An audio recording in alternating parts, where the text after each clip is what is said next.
Yeah, and bans are definitely shifting around a whole bunch from when we saw the promotion tournaments. There's no that's true. Elise ban, there's no Shyvana ban, there's no Mundo ban, there's no Annie ban. Of course, 3 of those 4 get picked right away because they weren't banned. So that's going to be big for Daydream, and Thresh is still left up within this lineup. We'll have to see what Zekent really plays here. He's someone new we're also seeing coming in. Streams know him quite a bit, so he's looking to make a mark today. Dominate, bringing out a little bit of Wukong previously, which was great in the jungle. And he is someone that I think that the mechanics really work in his favor in that aspect, because you need mechanics to do that kind of jungle. Dominate is such an aggressive player, sometimes to a fault. I remember watching his Jarvan back pre-season 3. He's actually coming off of a 1-year ban, which is why he wasn't in the LCS last split. Stuck around this whole time. Definite props to him for being able to completely reformed that personality. Come back into the LCS and be eligible to play. But he would on Jarvan like flash just to EQ, just to be in range of his ultimate, and then like the guy would flash out and be like, "All right, got the flash." And you're like, no, you just shouldn't have even went in. But he's the type of person who will overcommit on a just super quick amount of time. Sometimes it works out for him, but he's got to watch out for it. It looks like Curse is going to shy away from showing that mid laner anytime soon in these first 3 picks. I think it's something that hurt EG last game, and it's something that Coast is also leaving for a last pick, that mid lane. We see Vayne again being hovered over. Seems to just be the hover of the day, but not the pick. Just think about it. Do we really want to go with Really? Vayne? Probably not. Oh, because Teemo. There's Jinx, Teemo, Lucian, and WizFusion did play a game of Varus in the promotion tournament, one of the few to actually pull it out. And to pull it out against Cop would be rather bold, only because Cop was the guy who used to play the most Varus in North America.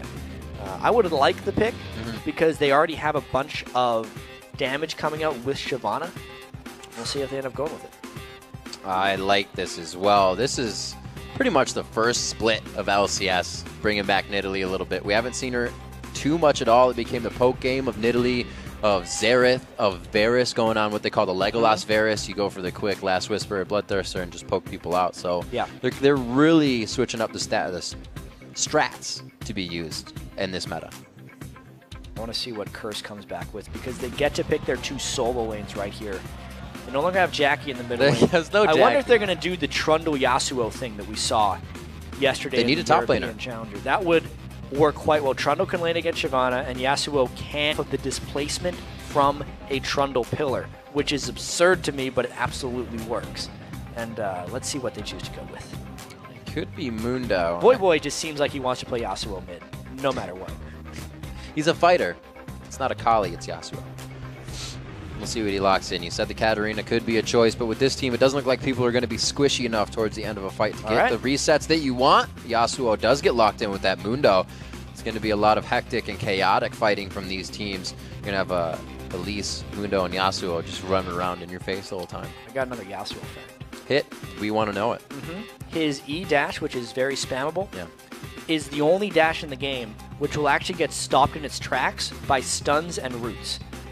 So if he goes partway to the target and then, say, Varus hits him with his ult, stops dead, doesn't make it to the target.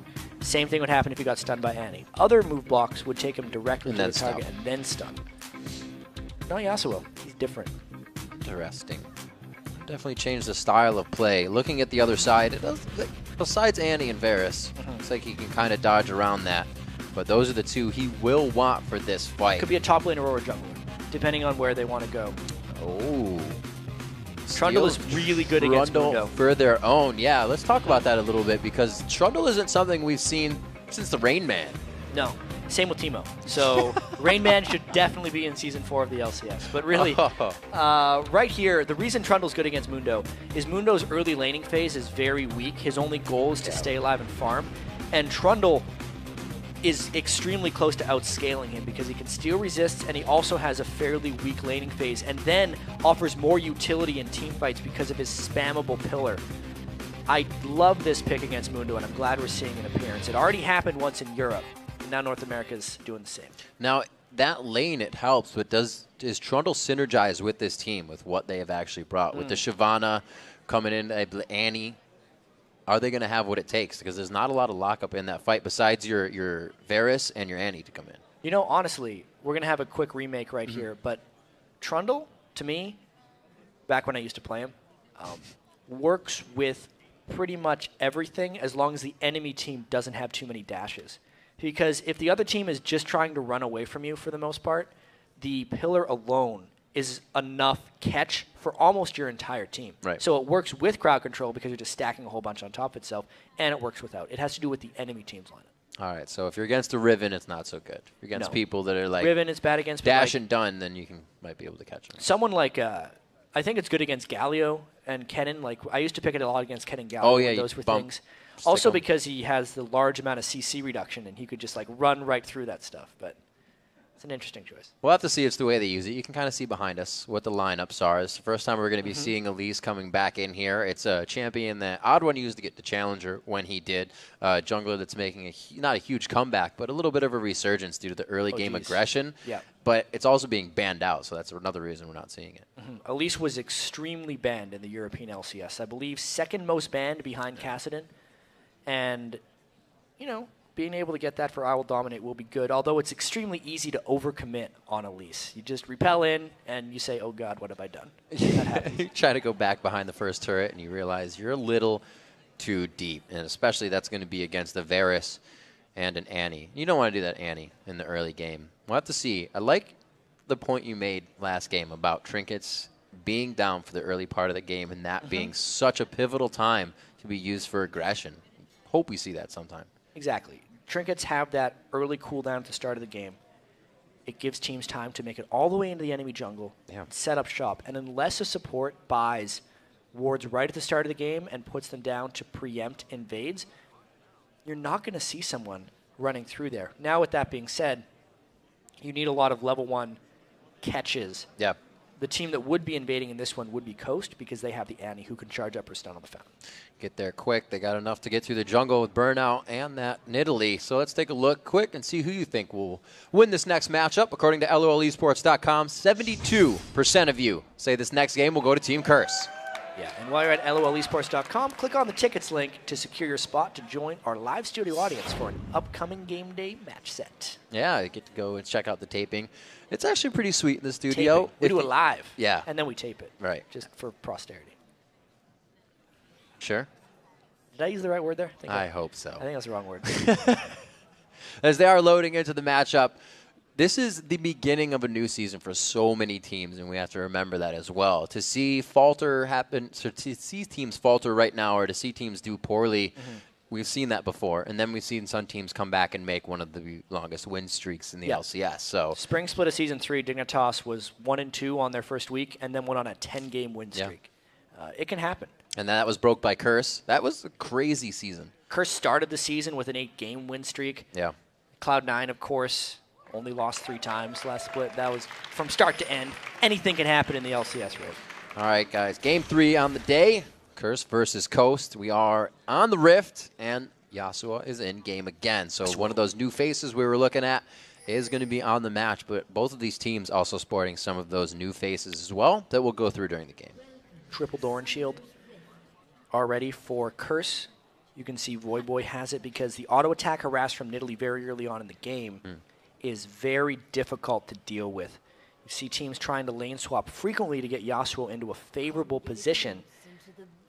If they wanted to swap him against Trundle, I think that would be a good idea. But once again, we put the 5 people in a line and they decide to stare at each other. They don't have their trinkets yet. That's a sad, sad thing. No, yeah, they are kind of keeping it backed off, daydreaming. I feel like this is just a gentleman's agreement. I'm just like, you know, level 1s are hard. I don't want to do them. Let's just look at each other. You can see, like, games go very wrong or very right early on in the game. It is diminished now since it's only 60% of the max gold. So First Blood is not giving 600 gold to the team. Nope, Akosa's ahead. 2.4 to 2.3. There you go. Ooh, good catch. Yeah. Making real moves. Early game. You think hard enough and you get more gold. So a few of the wards have actually been placed as soon as they come out, just above Dragon. And Wiz Fusion knows that he may be seen in this instance, as that was a, you could say, deeply placed ward over the wall, but it's not deep itself. It's going to be able to see. People. Yeah, might as well. Going to be trying to see where Shyvana walks around in lanes. And I think a lot of this early game is just going to be jungler-wise. straight up farm. That's exactly what Nintendo X wants to do on Shyvana. And I Will Dominate Elise does have to get a few levels under her belt anyway before she gets access to all her spells. Interested to see how Nintendo X does. He was one to bring us Leona, a few other junglers, starting off with that Jarvan Dorans in the jungle as well. We'll see if he does anything different here. It looks like he's going to go Orthodox on Shyvana, but that means that he should be in the other junglers' jungle, if there will be as much jungling Soon as enough. you say. Soon enough. I've actually noticed Time will tell. that especially since the jungler got a little bit harder to kill in the 2014 season, the early counter jungling not only is harder, but not as rewarding since there's plenty of camps up for the jungler to take anyway if one of them gets counter jungled. So for the first little bit of the game, it is laners against laners, not generally junglers messing up all their stuff in the first 4 minutes. Boy taking himself a turret shot, but he'll stay safe, making sure he gets a ward. He says, I got a ward up top. Nobody has been seen, so they're already starting to communicate what could happen here as the junglers starting to finish their rounds, and we're going to see what the gank can provide here. Coming from Nintendo, they could have a bit of damage, but I don't think they have enough kill potential. However, the Elise on Shifter with Voyboy could be very, very bad. Yeah, Nintendo did get spotted coming through as well, and he's finding a bunch of empty spots where he would have wanted to counter jungle, and those things spawned right as he walked by. But see, like, even when he leaves one, I don't think this is going to set back I Will Dominate all that much. He left 2. Ooh, so set him back a little bit. He'll be able to clear those. We'll see if it deters Dominate. Does he leave the jungle and get angry, or does he keep farming? I think he just goes and kills his white, because it's Of right course. next to it, and he can still take that down with all the single target Elise damage. Knowing he's going to be behind just a tad from that big wolf doesn't affect his mentality too much, and he's still actually a level up on Nintendo, so he's doing fine. Somehow, still a level up. Yeah, and let's talk about this bottom lane matchup right here, because Varus Annie doesn't have the same stun chaining that like an Annie Jinx would, where she can put the Flame Chompers underneath, but it's still close to a kill lane. So if Daydreamin can land a good stun onto Zcant, the stacking bit of burst damage that Wiz Fusion can put on them is actually very potent in this lane. So Cop needs to make sure to keep his distance, and as long as they keep shoving in coast, they will have an edge. They're trading very well. I like Wiz Fusion's trade back there. Zion Spartan takes a bit of his own damage. They really don't have too much of... Well, they actually have some dive potential between these two with that Repel and with Quas on Mundo. So Spartan has to be quite careful here. He started with that longsword, which is an extremely bold opening. It means he wants to get to Blade of the Ruined King as quickly as possible. But with that, since I Will Dominate has went up and ganked him, it's going to be a little harder for him to stay in that lane. He's going to be sharing that experience with Nintendo right now. It's going to be a little bit harder for him to farm up, but this is good pressure. Dominate knows that his mid lane is pushed, the bottom lane is pushed, and they're working off of everything they have in order right now. Quaz still just trying to harass, and this will go on obviously into the late game with that Mundo. They don't have too much poke, so once they do get down to the turret game, it's going to be full-on sieges for them. It'll get a bit harder, so they're trying to get what they can now. And we're going to see these guys trying to farm up a whole bunch, especially someone like Voyboy's Yasuo. The last game we saw Yasuo was Inox, and he did the Blade of the Ruined King, which didn't actually take advantage of his crit passive. On someone like Yasuo, you go generally Infinity Edge and Static Shiv, which leaves you at 90% crit.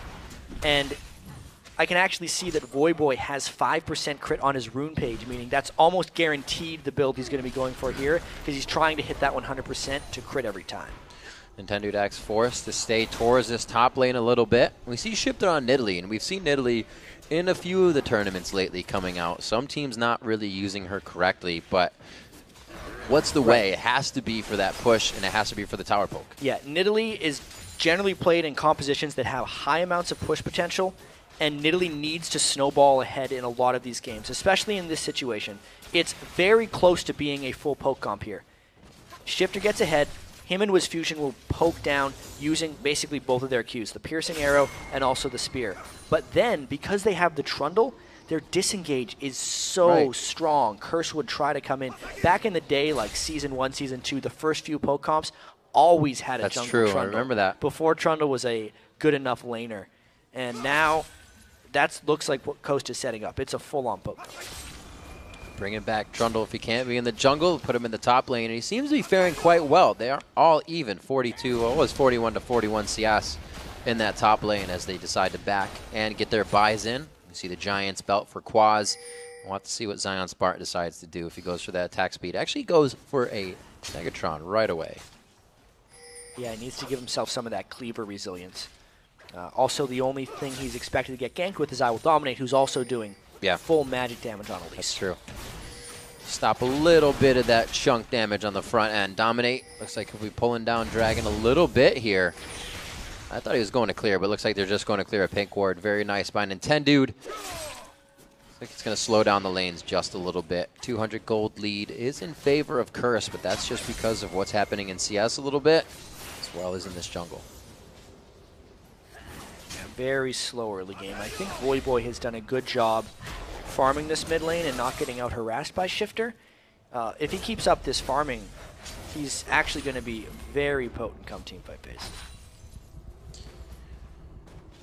Cop goes for the damage. I like that he's still on his normal champions. Obviously, we haven't seen Misfortune in quite some time. I like the fact that they kept Cop on Curse as well. You see with kind of Mash Me Diffusion and Chaos, they were finding an AD carry that mixed. But with Cop, they put that chance out there, and he actually changed. Kind of like Smithy did in passive to aggressiveness. And Cop plays a totally different style of game now. Yeah, well, his Draven was extremely successful for them in the promotion tournament. Just decided to go with Caitlyn here because they want the extra wave clear. It's very dangerous for them, actually, to pick a Yasuo if they did not have wave clear. Right. And Cop will be almost his sole responsibility to keep the pushes back from Coast, which could lead to some pretty big issues, knowing that Coast is going with the poke push comp. I can't remember exactly, but during the promotion games, you remember Curse would have quite a bit of a lead, and then they would somewhat throw it away because that time of the game where it's what do we do next? We got a team fight, but nothing. The lanes aren't ready to push. So you have to get caught back up in that again. It's still very early in this game, and you can see Wiz Fusion already trying to put out Harass at the turret. And like I said, they've been trading that back very well. If Cop's trying to aggress, Wiz Fusion does too, so they don't lose that lane by any means. No, not whatsoever. They're doing a pretty solid job keeping even in that lane. No gold items by either one of the supports either. Yeah, good point. Which is surprising considering how passive both of their lanes actually are. They're two of the longest ranged AD carries, base-wise, if you don't consider Jinx's minigun to be base. But 575 for Varus and 650 for Caitlyn. So they're very passive in most senses. I would have expected the supports to at least get a coin so that they could benefit a little bit off this farm fest. Dominate trying to Spidey sense in the bottom lane to make sure if his team needed any help. Really just a ward coming in. As soon as you saw Nintendude X head towards the top side of the jungle, you can see the pings coming out. They're over towards their blue side.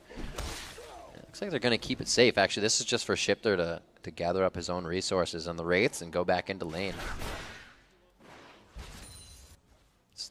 Gold's actually being brought up pretty close by Coast here. It's 10 minutes on the game. Not much has happened yet. It's been standard lanes. The tier is going to spell that as well. Shifter starting with tier instead of going Athene's Unholy Grail because he's against a physical damage dealer, so he doesn't want to get that Athene's, and instead he's going with tier for the spear spam mana. Getting around Zekent's Lulu, actually, probably should have known that was going to come out. Known for his Lulu.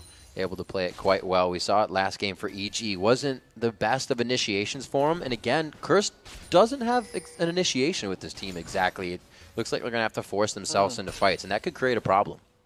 Well, they do have the Lulu ultimate, which to me is going to be their initiation. Because all they'll need is I Will Dominate, Quas, or Voyboy to be in the fray, pop a Lulu ultimate, and then Voyboy can ult off of it to make the knock-up longer. Nice little wind wall right there to stop a spear. There's going to be a lot of that. Cheeky little play from Voyboy. He is definitely warmed up and ready to get these moves in with his mechanics. And looking at both teams again, besides the Annie, we were talking about Annie Varus, a lot of the compositions we're just seeing overall don't have a super amount of crowd control to them. No, but this Coast team absolutely does, I think. Just the spammability of the pillar and the fact that both the AD carry and support have an AoE crowd control on top of them, I think they should have no problems staying in fights or chasing Yeah, the pillar's a little crazy when you think about it. It is a slow, but it also can completely block your path. It blocks your path, it knocks you backwards. It's once you get 40% CDR, very close to 100% uptime. Wow. It's I think it's one of the best crowd control spells in the game. We'll see if they can detect this aggression coming in here. They back right off. They have the pings coming in. I believe may have had the wards for it as well. And they don't. They were just able to really read that one out. Oh, they do. It's just above that they saw. They were definitely definitely kind of spending a lot of time trading with each other down here. I think Nintendo X should be farming right now on Shyvana. If he's not taking pace ahead of I Will Dominate Elise, Elise has more potential to create impact in lanes than Nintendo X's Shyvana does. We'll have to keep an eye on I Will Dominate as well, because usually a jungler would sit there. That's what we saw Dominate doing. But really, he was in. Once he known he was seen, he was out. Usually a jungle kind of cycle back around and see if they can get a second time on. Nintendo find and dominate in the jungle. This relieves a bit of pressure on the lanes as well as when they can see each other. But it doesn't mean anybody's safe by any means. They're feeling pretty safe, though. I mean, Dominate is somehow a level ahead of Nintendo, which to me just says... Still, after getting countered. Exactly. The early game counter jungle didn't do anything. No. It just wasted a little bit of time by Nintendo X and just told both people to keep on farming. When the Blade of the Ruined King gets finished, though, in this top lane, I think Zion Spartan might be able to go and make a bit more of an impact. He should be able to trade really well with Mundo once that item gets completed. So with Trundle bringing the Ignite, and is he actually someone that can kill Mundo in an overall fight? I think Mundo would just run away from that. He can threaten him greatly. Yeah. He can make him pop his ultimate and get out of the lane. Which is big. What anyone wants That's to do bigger. to Mundo, is just move him out. Can't teleport into the fight without your ultimate. You aren't exactly Mundo. We'll see what they can do for the Dragon. Wards have been cleared, replaced, and cleared again. Ooh, an ultimate from the backside as the turret goes down. And it is going to be an appearance from Shifter towards the bottom lane here, but they're kind of walking this one through. They get the turnaround. Here comes Quas with the teleport to the bottom lane. Nintendo put himself in the front, and here is now coming into the fight with Fusion from the back. Looks like he'll be able to help out just a little bit. But both teams very back and forth in that fight, considering Voyboy puts up the wall, tries to go in on Nintendo, but he gets locked up immediately. Fusion on the barrier. It's Quaz with the flash into the fight, and the first blood from the Piltover Peacemaker on the back line from Cop. Trundle's behind the authority. Curse, Voyboy very low. Here comes Spartan on the backside, dodging out the spear. Curse is staying alive. A beautiful job with fancy footwork as they come in. They keep deterring and getting more kills. Cop with a double kill overall in the fight. He's the only one on the front line right now, and he knows what he can do for himself. And when all is said and done, Riv, it's actually a 2-4-2. So the turret actually goes down right there for Curse. We got to take a look at this one again. Voyboy came in around the back, and it didn't seem like he really got much done. He did put up a good win while to kind of save his skin a bit. Then it was swapped out. Quas's turn to go in. Zion Spartan around the back as well. He just eats I Will Dominate right off the bat. And then he gets the Immortal Ignite when he's up in the air. And then is on the retreat right here. Crazy, crazy fight. Almost too hard to follow. Thanks, Yasuo.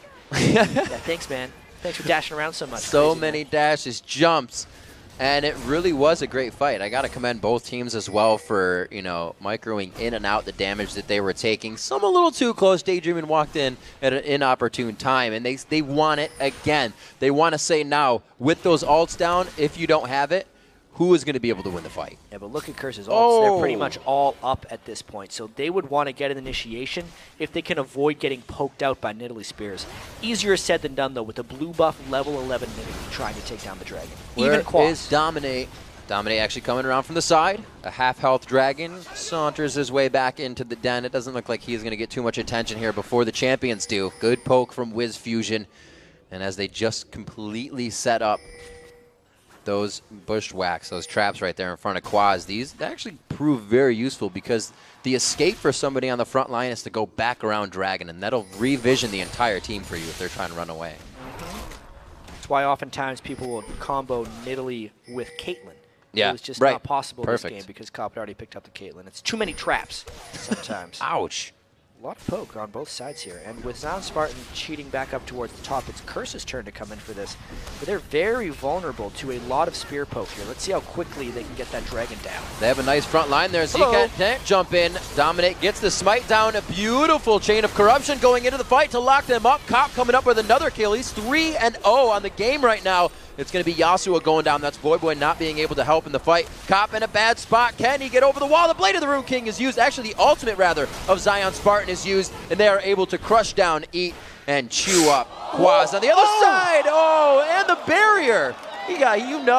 He was wincing on that one. He was ready to take that spear.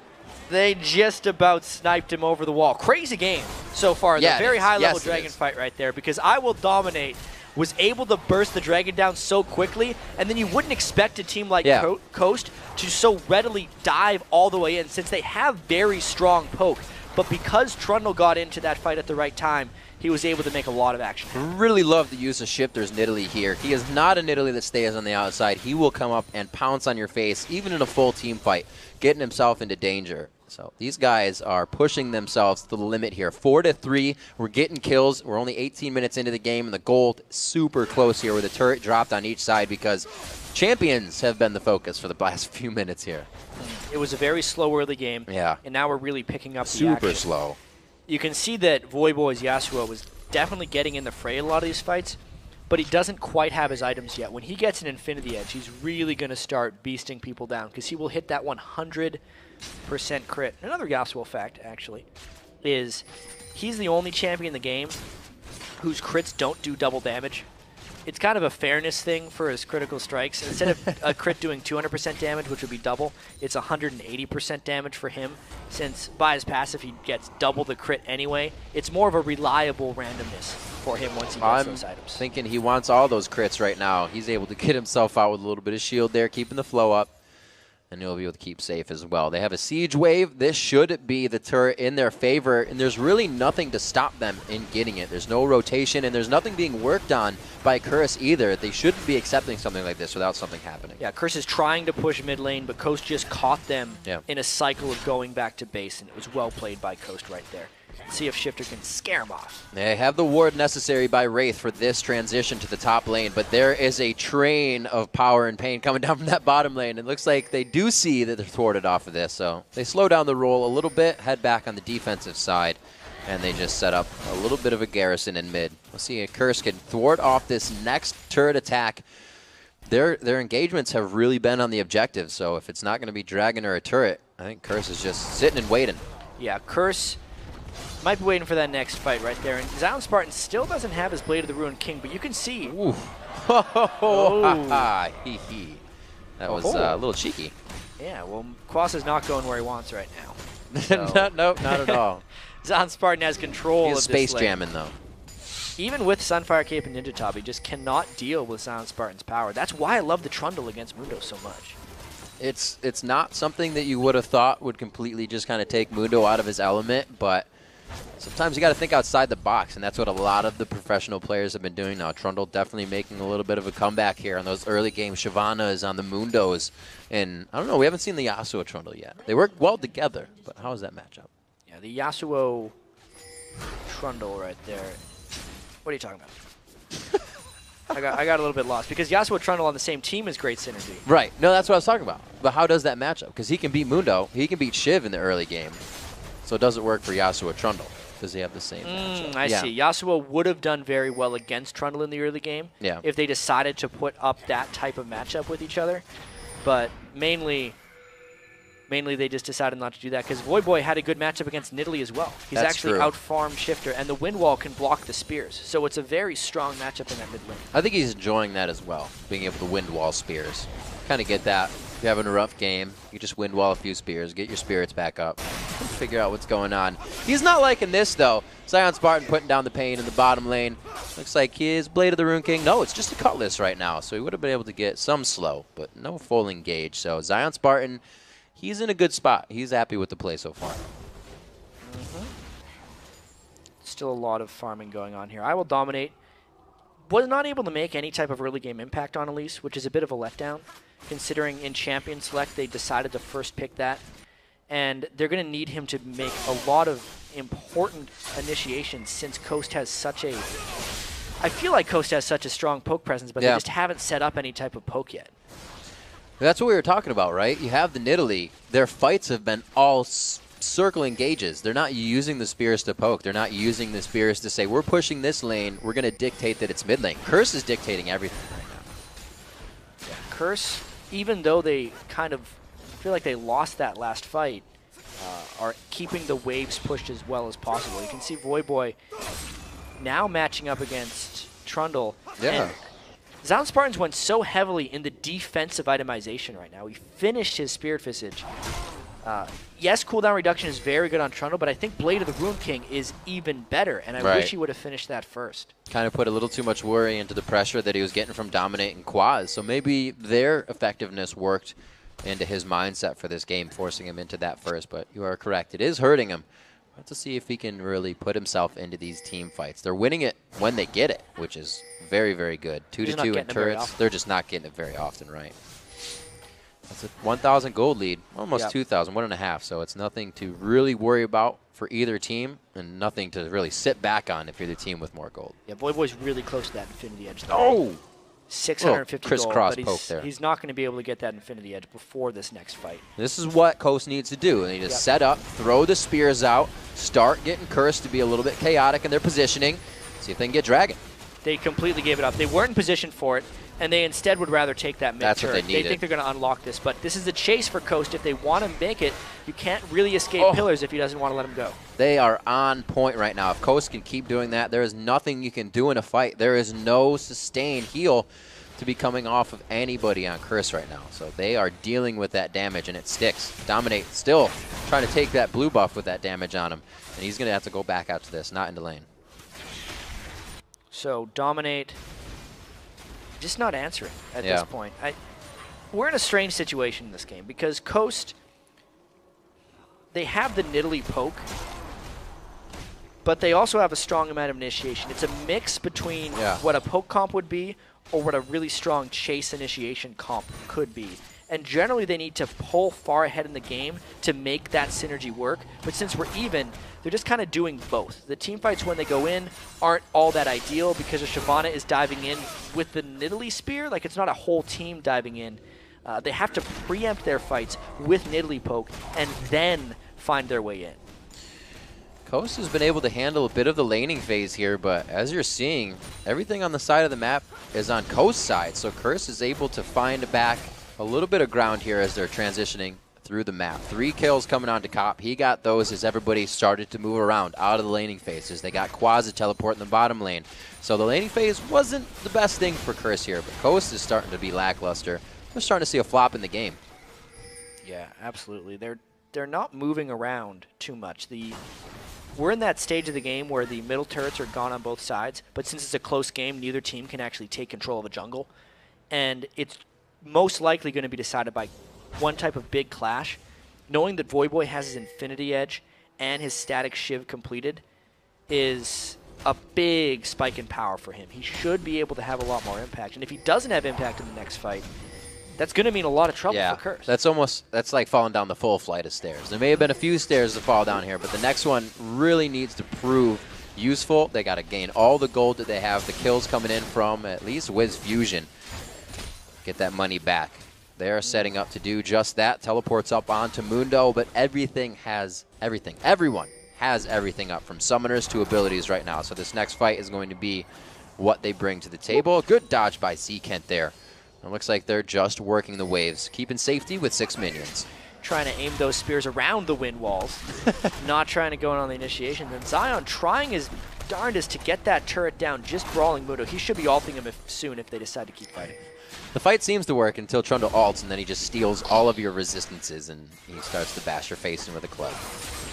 Oh, teleport behind Coast. This is the fight. Nintendo gets hit up. He's the only one, though. Where is he coming in? It's going to be right above them. He's already in the fight, and this is when Mundo is the most effective. A great chain of corruption, locking down 3 members. Does this stop Quaz from doing enough without follow-up? A great kite coming in, but Voyboy reaches the back line. Another attack. Daydream puts on his shield. The true damage burns through. The Ignite gets the kill from Kent, and they continue the fight behind Baron. Going down through the back alleys on this one. We're going coast to coast. Dominates still on the heels of Zion Spartan. Zion doing what he can. The ult wearing off now. And he gets the spear right over the shoulder. Pie to the face of Quaz. And it looks like they're both going to turn tail. Again, a 2-2 fight. I actually think that Curse had 3. It's just the fight was so long that Coast was able to get a couple back. The heals from Shifter were huge in that fight, and of course the start was completely in favor of Curse because Quas came in like a monster at the top. Obviously the crowd control from Coast kept him back a little bit, but it was the extended chase of Curse that granted them so much, and the chase of Voyboy going all in, dashing I believe to Tibbers, then flashing for another dash, was able to get him in that far. Once again, like really weird fights. If Zion Spartan would have been out of mana, they would have been able to get away from this much easier because the pillars could have been spammed again and again. And it just goes to show the kiting potential, even without the pillar, of Trundle and Nidalee being able to just go back and kite 4 people. Oh, the spider! Wow. So close. And there's actually a Baron going on right now from Coast. Curse can't make it back in time. We saw this yesterday in Europe. Very nice job. A great fight. The take there, Dominate, was just outside of range, and Coast grabs something very big. Just to show you how this game is going, with that, they're still down in gold right now. So these guys are completely neck and neck. Yeah, check out the farm of Cop and Voyboy. That's the big gold discrepancies right there. It's 60 ahead of Wiz Fusion, and then Voyboy 40 ahead of Shifter's Nidalee. Overall in gold, Cop is just a monster in this game, and he's going to be the one that actually has to kind of put on his backpack and carry. Voyboy keeping that CS. He has been roaming, so that's coming from the jungle as well. He's made himself in the bottom lane for, I think it was about 2.5 minutes he was split pushing. But they're transitioning in and out of different ways of play throughout this game because it's necessary. They have to adapt. And like you said, it's just been an outrageous game so far. Yeah, Zion Spartan. I don't know if he can get out of this one. Oh, Zion Spartan tries, nope. Not much to say here. He gets taken down. Very nice job there.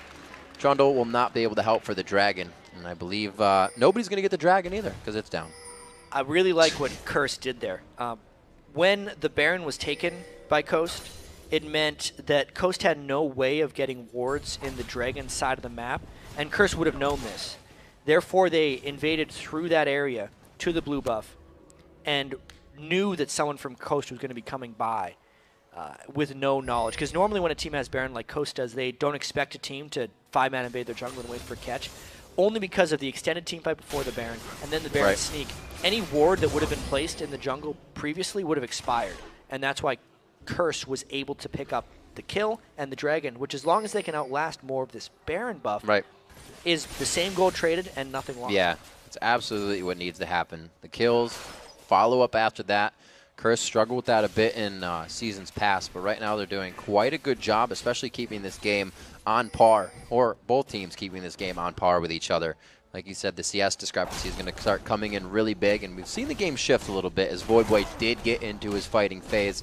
They were able to break that laning, and it's kind of caused, we saw Shifter in the last fight only throwing spears. He got 2 kills in the end, but he wasn't able to help initially because everybody's getting too big. That's almost what Shifter is going to be doing for the whole game. That's what AP Nidalee is. Yeah. She only throws spears unless she's finishing off or chasing down at the end of the fight, in which case she's going to maybe jump on top of people. Which is why I feel like Coast needs to set up more of a defensive line, or offensive line, I guess, to stop Curse from diving on top of them. But to do that, Zion Spartan needs to be with the team, and he's always off split pushing with Trundle, which is why when old push comps and poke comps used to happen, Trundle was in the jungle because he was more likely to be accessible to the rest of the team. It's a little odd here that he has to be way off in the top lane, unable to be the disengage for his team, and instead be that split push presence. I think Curse wants to go on this as soon as that Baron wears off. You look at 3 of these inventories, 3 Negatron Cloaks being picked up recently to really stop that Nidalee, stop that Daydream and Tibbers attack, start fight damage. So once that wears, oh my gosh, just going ham here. Zion Spartan tried to get onto Quaz. He throws down the pillar. CC break's going to be there a little bit for Quaz, so he gets out safe. They have about a minute left on Baron, about 45 seconds. So we'll see what Curse does as soon as they see that pop. Zion is absolutely beating that top lane. You can see the one wind wall comes in and does stop the spear, but that's got a pretty long cooldown. It'll only stop one every once in a while. The poke's going to continue to rain down on Curse. You just got to catch the rest of them so it doesn't hurt. Don't catch the spear. Don't catch the spears. Bad idea. So it looks like Coast is trying to be definitive now. Finally, we get the Nidalee composition into order. They're throwing spears from the Fog of War as much as they can. This is what they wanted. They finally, 31 minutes in, set up the poke. You can see the piercing arrows now coming through. Still no Last Whisper on Wiz Fusion, but they're pushing the waves back. It's different. There is somewhat limited wave clear on Curse because Cop actually went with a Phantom Dancer instead of a Static Shiv, so the team wave clear is a little bit lower. And it puts them, it makes them vulnerable to some of that poke a little bit more so. But no turret damage is really done, and they decide to roam and rotate. Do you think that's left up to enough of Voyboy that he's been farming so much? Oh, actually, they take this turret down, dominate just on the outside. They get to Nintendo, but that's not exactly what they wanted. And this, without Baron, they're now trying to take turrets, and Curse does not want to answer. They saw Voidboy bottom, which is why they roamed top, and then they estimated how long it would take Voidboy to get up there. So that's why they were so aggressively taking that turret. And Tendude now stealing up a little bit more of the jungle. He's been here before. Deja vu. Going to go ahead and steal that up for himself. No gold discrepancy really to be seen yet. We've been sticking within that 1,000 gold range, which means it's anybody's game. That's not an extra item in anyone's pocket. No. And right now we're seeing Zion Spartan try to get after that Blade of the Rune King into his Randuin's build. Same thing coming out on the side of Quaz as they get tankier because it's their part of the game now. I feel like Zion Spartan is going to be quite a monster coming in here. I wonder if he's going to try and peel Voidboy off of his team, or whether he's going to try and dive through for Caitlyn and protect Nidalee a little bit. You know, since these teams aren't fighting too much, it's kind of hard to get a read on exactly what they'll be doing. Plus, Voidboy's Yasuo. Yasuo is a total wild card, whether or not he wants to go in, if he can hop and get the right people knocked up with Zcant Salt so he can chain. We just have to wait and see. Very interesting in a way to see both Wiz Fusion, not so much Daydreaming for the flash, but Distortion Boots quickly focus for those two. They're getting focused a lot. Maybe get Barrier up, get that flash up, because we saw Voidboy almost taking out Wiz Fusion in 1 to 2 hits before. Still no armor, so he's got to stay well clear of what Voidboy has to offer. One of those little tornadoes that come through from Yasuo could mean the end of you, so you got to be real careful. Talisman's finished on both sides. Let's see Daydreaming using his there right quick to keep everybody in safe. See that farm. 247 to 248. It's really great. Quaz and Zion Spartan have kept it completely even throughout that besides the kills. We saw that Zion Spartan is kind of beaten up on Quaz, but he's found a way to keep himself in the game and that tank position for his team, which kind of gets hard when nobody's been there to help you. It keeps packing on you that one guy just keeps taking you out of your lane. So mentality is really in this one. Oh. Dodging out spears. Knowing that if Shifter can get his Void Staff sooner rather than later, it would allow Coast to set up another siege. They out-rotated Curse a little bit in order to get their 4th turret down. I think team composition-wise, Coast should have a good poke advantage, but we've seen what late-game Caitlyn can do, especially since Kopp is so far ahead. We looked at Sneaky in the first game we had today, and he got to full 6 out of Caitlyn and was just wrecking through the entire TSM lineup. That was both really these guys big. are very content to just kind of farm out a little bit right now because they both have their own late game advantages and disadvantages.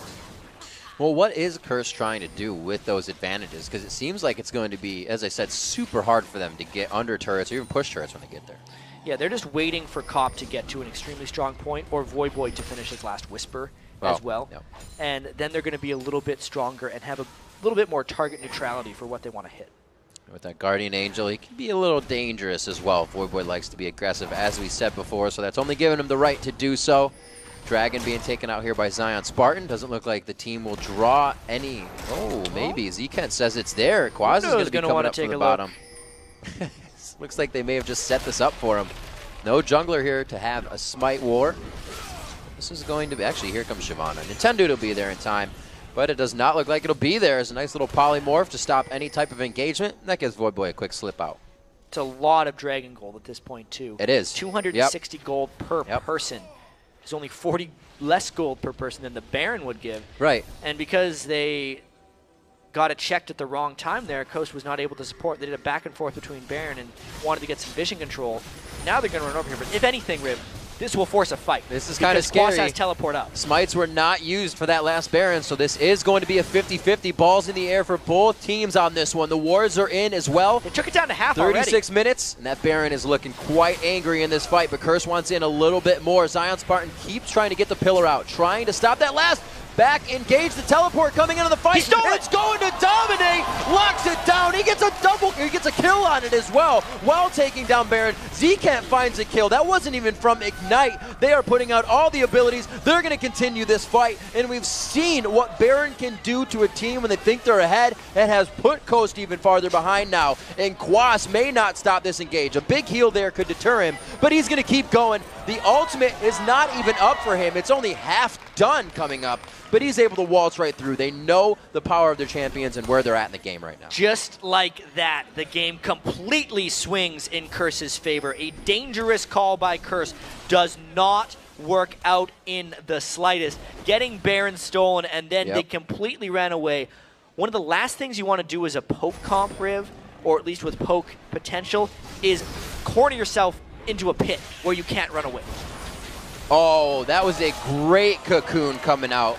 Very nice job by Dominate, waiting for the pounce, and then hitting the cocoon. And, you know, so often I see teams just run away once the Baron gets stolen as well without trying to fight. That happened again there by Coast. Yep. Then the catch-on shifter is just all snowballing together right now. They might just keep pushing this for more. Chad, we said it before. Coast, like you said, that poke comp. Curse wants to get out of the laning phase and into the fight phase, and around Baron, that's a perfect place to fight. It's a boxing ring. They take it down, and it looks like they're going for extra rounds on this one. Wiz Fusion finds himself thrown in the towel. Nintendo X could be next. The tankiest are falling the quickest, and that's not what you want to see on the Nexus take. If Cop can stay alive through this one and finish off the turrets, nope, he can't, but Curse might end it. Cop getting himself into that aggressive position. Everybody likes the play style he brings to the table now, and Curse going to be taking out Coast, bringing in their first victory of the spring split in 2014. And just like that, Curse just turns the game on its head, takes it from even to a 13,000 gold edge because everything went their way down the stretch in that. The Baron steal by I Will Dominate, the slick moves by Voivo's Yasuo, and the power of Cop's farming throughout that really just turned that game on its head. Back and forth game. I don't think Coast got really any of the initiations that they wanted. They had the Chain of Corruption, they had the Annie, but that was being used in defense to all the aggression that Curse didn't stop putting out. Yeah, they were always using those kind of a little bit too late. Yeah. They never got to use them on their own schedule. And with all that being said, like, if that Baron play didn't happen the way it did, we could be talking about a completely different game. Curse just capitalized so well in the last 2 minutes to make that entire game story happen. And how often do we think, well, this one Coast is just taking advantage of? Coast had Baron. Curse had to wait out a full Baron, and they did so. Coast grabbed turrets with that Baron, and they got those 2 mid turrets at the same time at one point, and then they continued to do whatever they wanted. They had their lanes slightly pushed, and then it's like Curse didn't do much, but their lane started pushing. Remember we said, well, Coast is now all on their own side. How did this happen? Yeah, Coast got pushed back a little bit. They lost the Baron pressure. The pushing from the static shiv of Voivo's Yasuo and the individual threat he had were very high. And just thinking back to that Baron fight a little bit. Yeah. I mean, they used their Varus ultimate on Dominate to stop him from stealing. But then the root, they caught him too far away. Oh, yeah. Okay. But then the root wore off, and he flashed in and got it at the last second. He didn't even combo with anything else. Just a somewhat miraculous steal. Obviously a 50-50 because there was no Baron securing spell that Nintendo X could have used with Shyvana. Yeah. Just a miraculous ending. Breaks Curse's Smite Curse. It does. It does. Oh, man. Yeah. I hadn't even thought of that. The first of any, and it's his. Yeah. So it's nice. Gotta be a little proud, Papa there. Saint told him when to do it. Well, then he wouldn't have got it. As a coach. Yeah. So we got to take a quick break, but when we back, we'll be back. Yeah, we will be back. All right, we'll be back. Jat's going to break some New Year's resolutions. Before I can break the New Year's resolutions. I know. That's fine.